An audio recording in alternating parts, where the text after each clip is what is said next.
There are countless theories of what happened during those final moments of Amelia's last flight. All have devoted supporters, as they usually do. Because the disappearance happened in the lead up to World War II, some people think that Amelia and Fred were captured by the Japanese military after crash landing on a Japanese-controlled island. And they were either executed for being American spies, or they were turned into spies for Japan and sent back to the U.S. with new identities. No.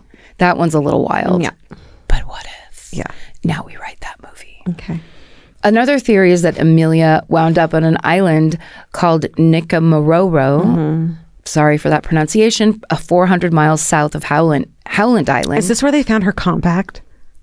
Ooh, hold on. Okay, wait. They think they might have lived as castaways there before dying of thirst or starvation. I think it's a different island.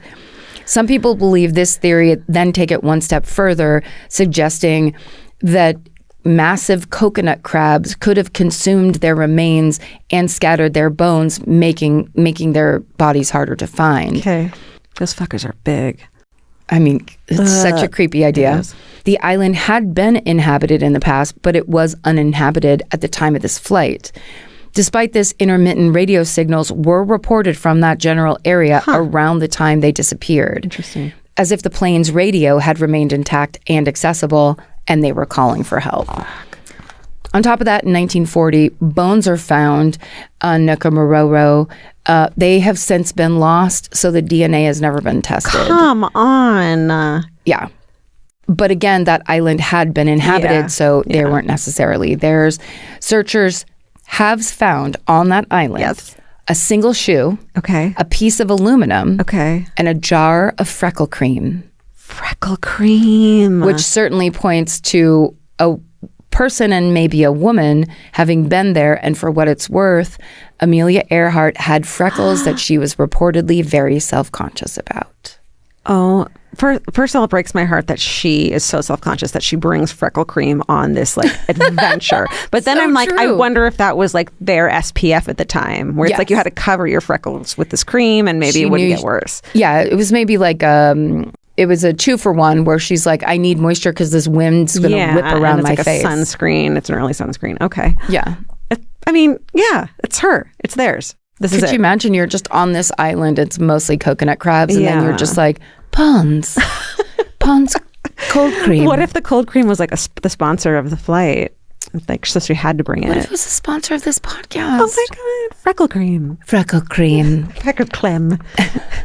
Okay. Amelia Earhart uses it and you can too. No, because now they love freckles so much that they have little freckle stamps. And they have tattoos of freckles on your fucking face. The kids these days with their big butts and their freckles and their attitudes. Okay. Those items are never confirmed as belonging to either Fred or Amelia, and modern day efforts to search the surrounding ocean near that island have turned up nothing.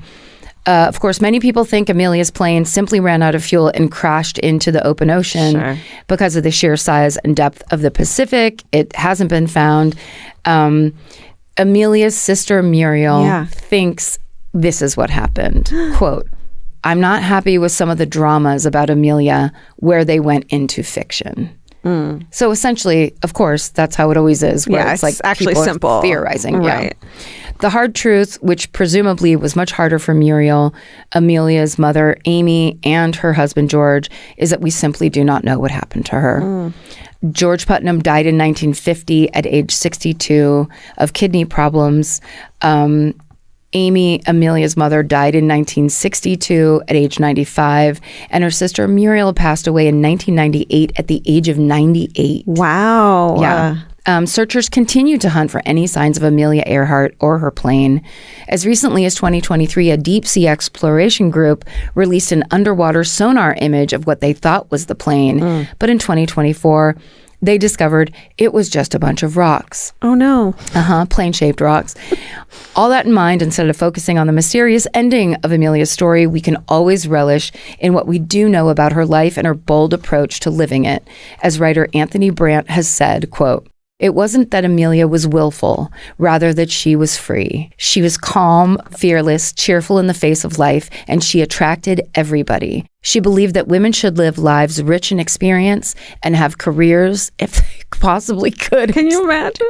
And she lived her belief. She was a remarkable human being, a historic figure, one of those people who, skirting the farthermost edges of experience, open up possibilities for us all. And that is the story of pioneering aviatrix Amelia Earhart. Boom. High five for Amelia Earhart. Good job. Thank you. Wow.